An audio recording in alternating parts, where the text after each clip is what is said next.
Сәлем достар, қазір ревью арнасына қош келдіңіздер. Мен бүгін сіздерге көктем 2020 жылы 100-150 мың теңгенің көлемінде қандай смартфон сатып алуға болады деген сұраққа жауап бергім келеді. Жалпы осы бейнероликтің барысында мен сіздерге осы сомада қандай смартфондарды қарастырдым және өз таңдауымды қалай жасадым деген мәлімет беремін. Мен жалпы өз таңдауымды жасадым. Ол біз бүгін қарастыратын Xiaomi Mi 9T смартфоны. Біз бүгін осы смартфонның техникалық сипаттамаларын қарастырамыз, фотоға, видеоға қалай түсіретінін қараймыз. Оның материалдарын осы бейнероликтің соңында тамашалай аласыздар. Ендеше кеттік. Xiaomi'дің бұл моделіне тоқтамас бұрын мен екі нұсқаны қарастырдым. Біріншісі Samsung Galaxy A51 нұсқасы, екіншісі Huawei P30 Lite Plus. Жалпы бұл екі смартфонның да өзінің жақсы жерлері де кемшіліктері бар. Десек те мен өз шешімді Xiaomi'ға тоқтаттым. Не себептен? Біріншіден Samsung Galaxy A51 толық пластиктен жасалған. Әрине оның супер AMOLED технологиясына басқа да осы бағада смартфондар жете алмайды. Сонымен қатар оның процессоры сәл әлсіздеу. Және де осы салада басқа эксперттердің пікірлерін оқып, бейнешолуларды қарағаннан кейін мен бұл смартфонның басты кемшілігі оның тұрақтандырғышында, яғни стабилизаторында екеніне көзім жетті. Ал екінші вариант қандай? Ол Huawei P30 Lite Plus. Өздеріңіз ойлаңыздаршы, жедел жадысы 6 ГБ, тұрақты жадысы 256 ГБ. Мен жылдам қызықтым, бірақ бұның ішінде өзінің құпиясы бар. Бірінші кезекте ол оның әлсіз процессоры, екіншісінде оның дисплейі өте жіңішке, жалпы маған жалбақ дисплейлі смартфондар ұнайды. Қазір өздеріңіз білесіздер, көпшілігіміз YouTube арнасында көптеген бейнероликтер қараймыз, сонымен қатар фото, видеоға түсіргенді ұнатамыз. Сол себепті мен өз таңдауымды Xiaomi'да тоқтаттым. Жалпы достар, ұзын сөздің қысқасы Xiaomi Mi 9T смартфонын қарастыруға кірісейік. Сонымен достар, біз бұл смартфонның қорабын ашайық. Жалпы ол қара түсті қорап. Оның ішінде кішкентай қорапша бар. Бұл қорапшаның ішінде бірінші кезекте смартфонның нано сим картасын алу және шығару инесі бар. Онымен қоса мені қуантқан бұл пластик қара түсті және сапасы өте жоғары қабы бар. Шындығында келгенде Xiaomi компаниясы өзінің смартфондарында бұған дейін сапасы нашар силиконды қаптар салатын, бұл жолы олар өте жақсы шешім жасаған. Сонымен қатар бұл қорапшаның ішінде пайдалану туралы кітапша 2 дана. Бұны біз шетке алып қоя тұрайық. Ең негізгі біздің басты назар аударатынымыз бұл смартфон. Көк түсті, онда шетке ала тұрайық. Сонымен қатар бұл қораптың ішінде 18 ваттық жылдам зарядтайтын құрылғысы бар.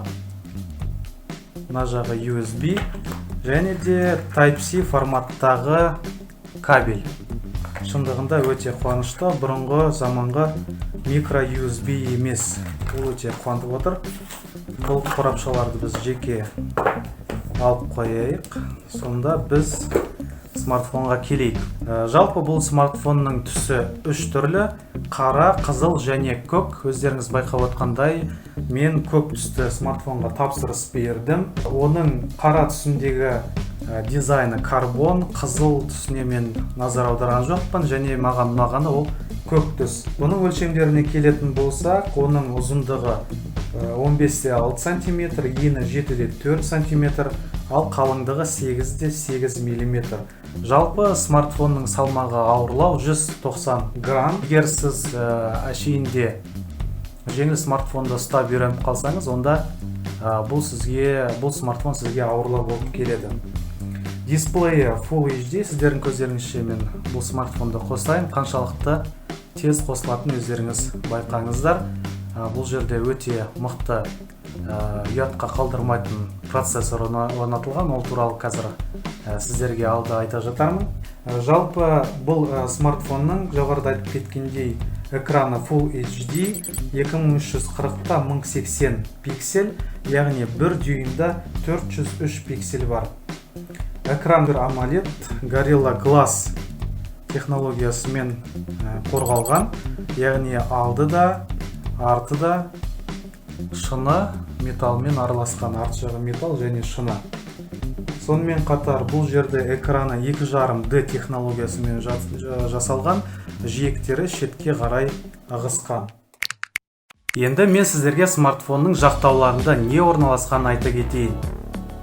Жоғары жағына келетін болсақ, оның ең шетінде антеннасы, қосымша микрофон, сонымен қатар 3,5 мм мини джек, құлаққап және микрофонға арналған тетік, одан кейін перископ, оны сонымен қатар поп-ап камера деп атайды. Сол жақ жақтауына келетін болса, ол жерде еш нәрсе жоқ. Оң жақ жақтауында қосу және өшіру батырмасы, ол қызыл түспен жасалған, өте керемет дизайнерлік шешім. Ал оның үстінде дауысын жоғарылату және төмендету батырмасы орналасқан.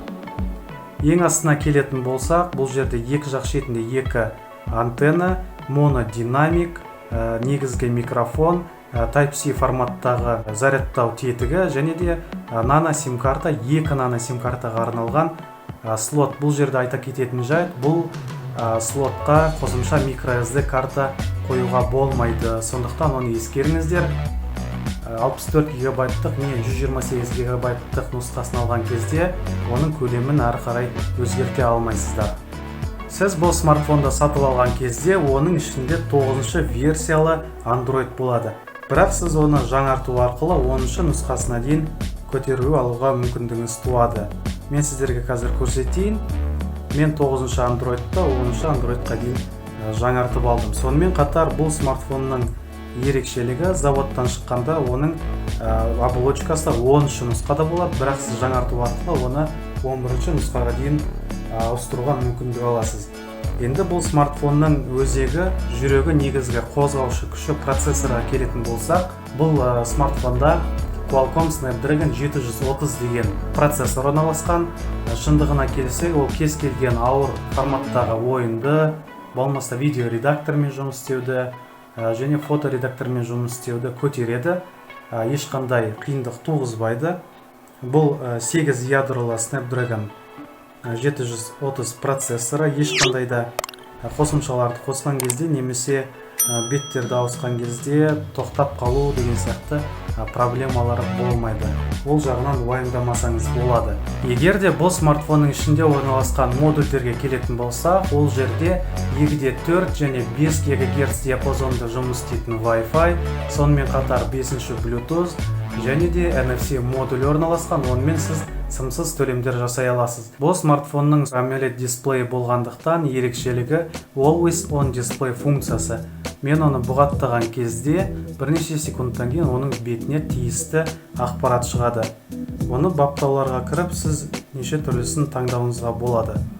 Белсенді экранға кіріп, оның түрлерін таңдайсыз. Бұл жерде неше түрлісі бар: гүл тәріздес, сағат тәріздес, электронды сағат, сонымен қатар кез келген жазып шығарсаңыз болады. Және де ең астында кез келген кездейсоқ суретті таңдауыңызға болады. Біз соның біреуін таңдап, сіздерге көрсетейік. Экранды бұғаттайын, бірнеше секундтан кейін таңдаған суретіміз экранға шықты, астында қажетті ақпараты бар. Енді мен сіздердің назарларыңызды бұл смартфонның камераларына аудартқым келіп отыр. Смартфонның артқы жағында негізгі 48 мегапиксельді камера, одан кейін 13 мегапиксельді кең бұрышты камера және де ең астында 8 мегапиксельді телевик камера орналасқан. Сонымен қатар ең астында жарықтандырғыш вспышка орналасқан. Енді камераны сіздерге қосып, мысал ретінде қаламды қойып, оны қалай жақындата алатынын көрсетейін. Бірінші кезекте бұл смартфон өзінің негізгі камерасымен түсіреді. Енді кең бұрышты камерасын қоссақ, ол бұл жердегі аймағын үлкейтеді. Және де үшіншісі екі есе жақындату функциясы бар. Өздеріңіз байқап отырғандай, қаламды қажет деңгейде жақындатты. Енді видео форматқа келетін болсақ, бұл камера негізгі 48 мегапиксельді камерасына 4К форматта секундына 30 кадрмен түсірсе, ал Full HD форматта 30 және 60 кадрмен түсіре алады. Енді ең қызығы, бұл смартфонның ең басты ерекшелігі фронталды камерасы, ол перископ немесе поп-ап камера деп те аталады. Мен сіздерге қазір көрсетейін, оны қалай іске қосылатынын. Өте тамаша. Дыбыстық белгісі бар қосылғанда және өшкен кезде. Оның баптауларына кіріп, 6 түрлі нұсқасын таңдауға болады дыбыстық. Сонымен қатар бұл смартфонның басты ерекшелігі және кемшілігі деп те айтса болады. Ол егер экран жабық тұрса, біреу қоңырау шалса, сіз көрмей қалсаңыз, естімей қалсаңыз, немесе кез келген бір хабарландыру келсе, онда экранның жоғары жағында ешқандай индикатор болмайды. Ол индикатор мына жоғары жағында перископ камераның төбесінде орналасқан. Соны ескеріңіз. Смартфонның автономды жұмысына келетін болсақ, оның ішінде 4000 мАч тең көлемді аккумулятор орналасқан. Шын мәнінде 1,5 сағаттың ішінде қорабында бірге жүретін 18 ваттық зарядты құрылғысымен 100%-ке дейін толтырып алуға болады. Орта есеппен бұл смартфонның батареясы маған 1-1,5 күнге жетеді. Сонымен достар, біз бүгін бұл смартфонның басты ерекшеліктерін айтып өттік. Енді негізгі кемшіліктері мен артықшылықтарын атап өтсек, менің ойымша негізгі кемшіліктердің бірі ол бұғаттау кезіндегі сенсордың баяу жұмыс істеуі. Мәселен, сіз оны бұғаттағаннан кейін саусағыңызды қойсаңыз, кей жағдайда сіздің саусағыңызды лезде танымай қояды. Екінші кемшілігі менің ойымша, егер сіз белгілі бір қоңырауларды, болмаса хабарландыруларды өткізіп алсаңыз, ол әдеттегідей жай смартфондағыдай дисплейдің жоғары жағында емес, перископ камерасының төбесінде орналасқан. Менің ойымша ол өте ыңғайсыз. Артықшылықтарына келетін болсақ, менің ойымша ол 4-еу. Бірінші артықшылығы ол әрине оның AMOLED дисплейі, оның көмегімен Always On Display функциясын қосуға болады. Екіншіде оның жедел жадысы 6 ГБ және негізгі жадысы 128 ГБ, яғни заманауи талаптарға сәйкес келеді. Үшіншіден оның мықты мобильді процессоры Qualcomm Snapdragon 730 модель. Және де төртінші артықшылығы менің пікірімше ол оның дизайны, әсіресе көк түстегі корпусы өте әдемі болып келеді. Сонымен достар, біз бүгін сіздермен бірге Xiaomi Mi 9T смартфонын қарастырдық. Мен сіздерге оның ерекшеліктерін, яғни кемшіліктері мен артықшылықтарын айттым. Енді таңдау жасау өздеріңізде. Енді мен сіздерді бұл смартфонның камераларына жасалған фото және бейне материалдарды тамашалауға шақырамын. Сіздер оларды бейнероликтің соңына дейін қарай аласыздар. Ендеше мен сіздермен қоштасамын. Сау саламат болыңыздар.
Сапасын тексереміз. 720 пиксель, секундына 30 кадр.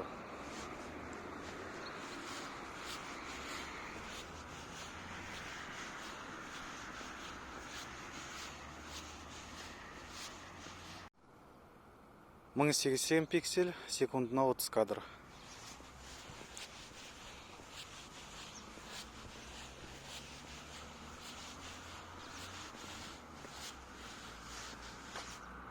1080 пиксель, секундына 60 кадр.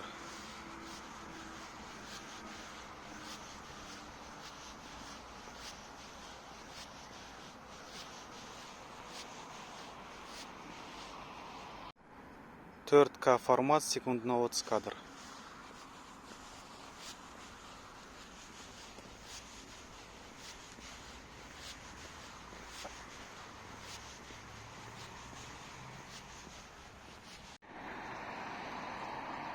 Фокусын тексереміз. Алыстағы объект, жақындағы. Алыстағы объект, жақындағы.